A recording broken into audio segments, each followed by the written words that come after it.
Halo Sobat Mania, kembali lagi di BRC Official. Ada kabar menarik nih mengenai PSM Makassar, menjadi satu-satunya harapan tersisa bagi Liga 1 Indonesia untuk meneguhkan kualitas di kompetisi antar klub internasional.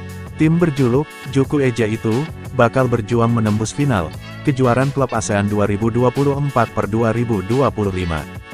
Dengan menjalani laga kedua semifinal di markas Chong'an Hanoi CAHN Rabu, tanggal 30 April tahun 2025 pukul 19.30 waktu Indonesia Barat, di Stadion Hangdae, Hanoi, Vietnam. Jelang laga semifinal kedua, Tavares menyinggung ketidakadilan yang diberikan PT Liga Indonesia Baru, LIB. Selaku operator kompetisi, menurut Tavares, PSM tidak mendapat perlakuan sama dengan Madura yang memperoleh penundaan pertandingan di Liga 1, jelang laga final Liga Challenge Asia lalu.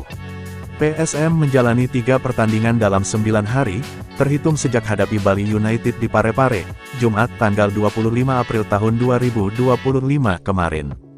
Hanya berselang 4 hari, setelah bertanding membawa martabat negara di Hanoi, Juku Eja sudah harus berada di Sleman, di Yogyakarta, untuk hadapi PSS Sleman, di Stadion Maguwo Harjo, Sleman, Sabtu, tanggal 3 Mei tahun 2025.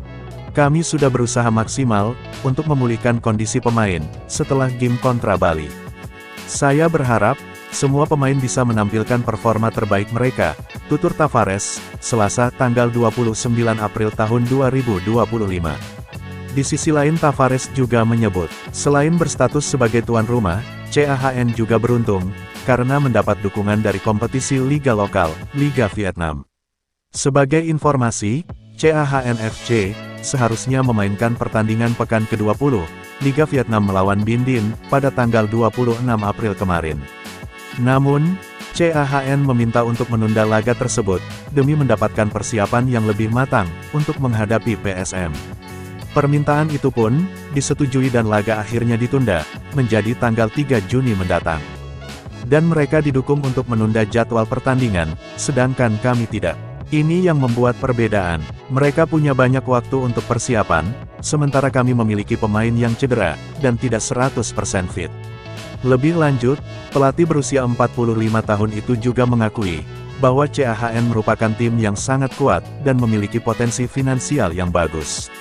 CAHN memiliki skuad yang berpengalaman, banyak pemain timnas Vietnam, pemain asing berkualitas, dan pelatih yang hebat. Kami adalah tim termuda di Liga 1, dengan nilai skuad yang jauh lebih rendah dari CAHN, tutur Tavares.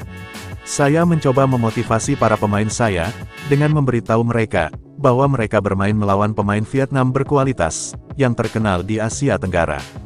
Jadi, cobalah untuk melakukan yang terbaik. Nah itu dia sobat untuk update kabar hari ini. Bagaimana pendapat kalian sobat? Tulis pendapat kalian ya sobat, dan jangan lupa like, komen dan subscribe.